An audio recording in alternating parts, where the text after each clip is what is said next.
Breaking news! Hello Neighbour Hide and Seek is finally out. So now we can finally find out who's in the basement.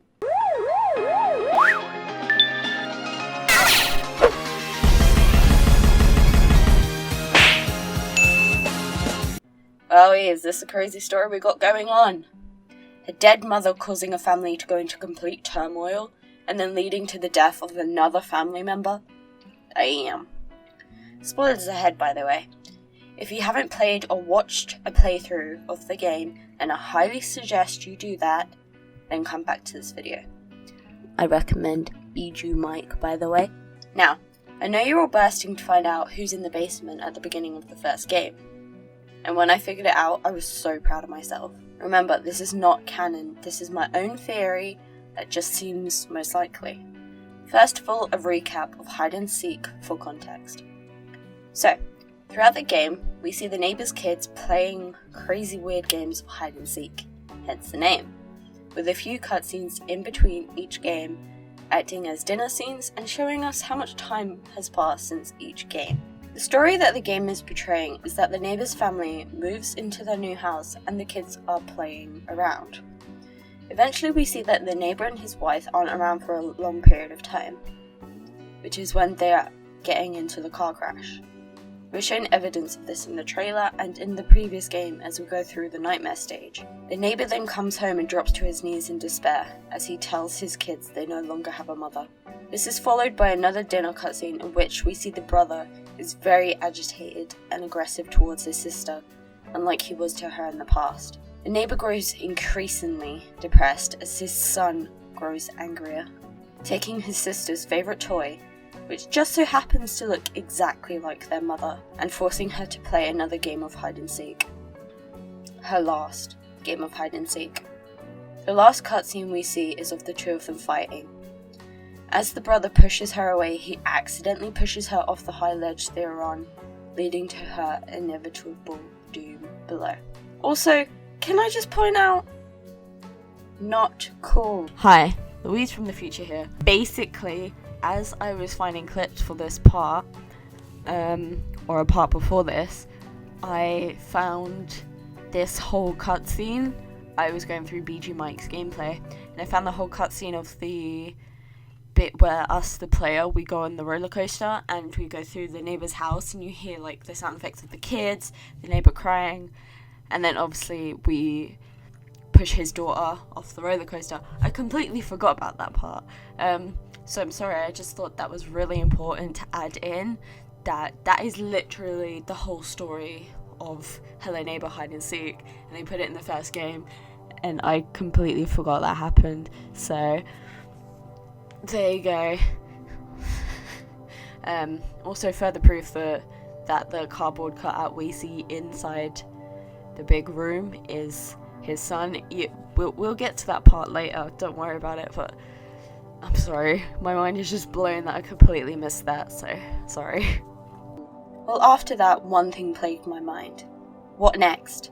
What happened to the son? Because he's not in the original game, so where did he go? Well, I had an epiphany one day, and now I'll tell you what happened leading up to the events of the first game. It's a crazy theory, but it also makes a lot of sense. The final cutscene of the second game plays as the credits roll. And what do we see? We see the neighbour burying his daughter. We can see it's his daughter due to the fact her shoe is laying on the ground a few feet away.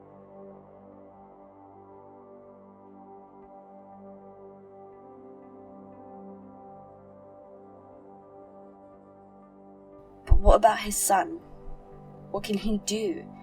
He can't go and tell anyone what happened and risk losing the only thing he has left. So, he buries his daughter in the garden and locks his son in the basement to keep him close, out of fear of losing the only thing he has left. Crazy, I know. But hear me out when I say I have proof. Look at the missing posters, for example. One boy and one girl. One son and one daughter. The neighbour faked their disappearances so that no one would find out the tragic truth. The outlines pretty much match up exactly to the character designs of the two kids. Still need more proof? And here. In the nightmare stage of the first game, we see a room with a giant neighbour outside.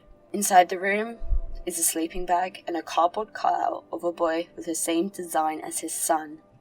Not only that, but the cardboard cutout on the roller coaster is his daughter, so why would the developer have a random cardboard cutout of a boy unless it's to represent his son? And the last piece of proof I have is his son's voice. In the opening cutscenes of the first game, we see the neighbour locking someone in the basement. Listen closely to the screams.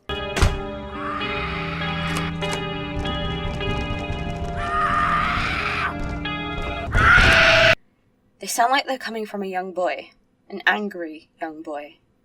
Now let's listen to the son's voice in the second game.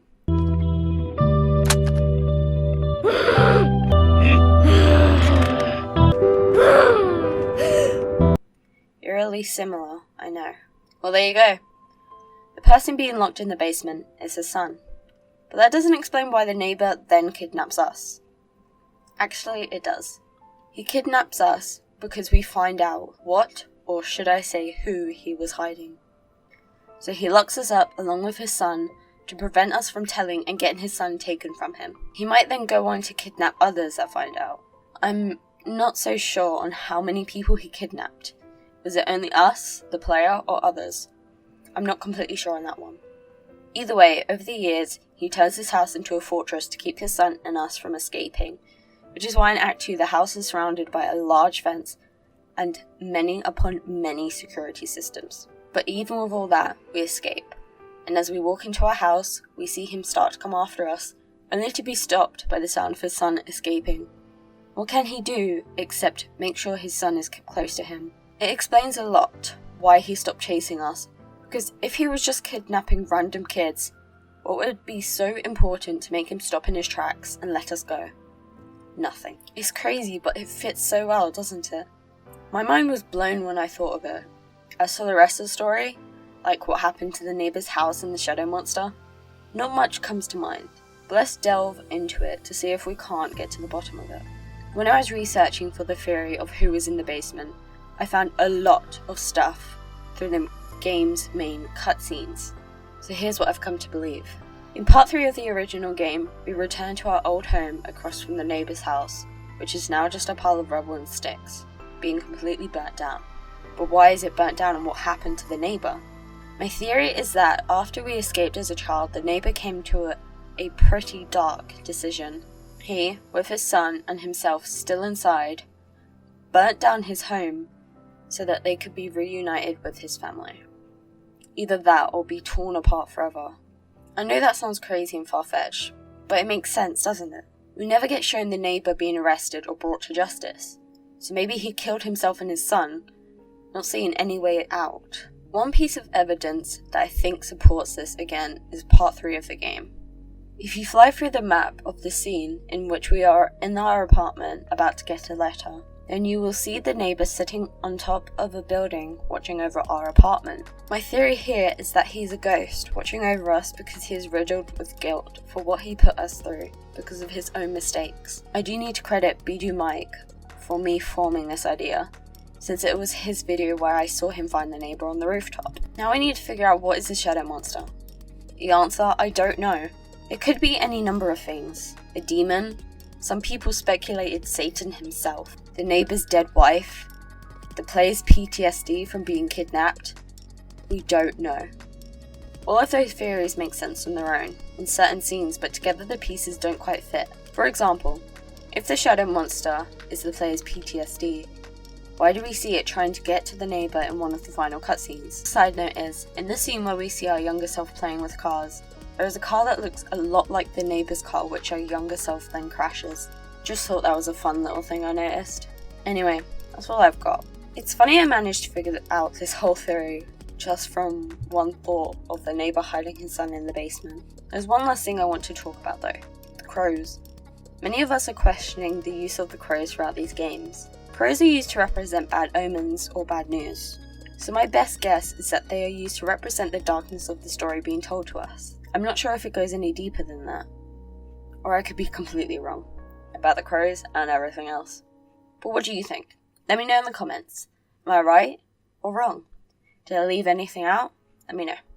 Also, don't forget to like the video if you enjoyed and smash the subscribe button to see more of my beautiful face. Until next time, that's just a theory. A Louise theory. P.S. I did try something new in this video. I was kind of copying game theory, but not in an intentional way. I just thought this would be the best way to get my theory across, since it would be harder to edit a face cam recording of the script rather than an audio one. Anyway, thanks for watching. Jenny! God, that was loud.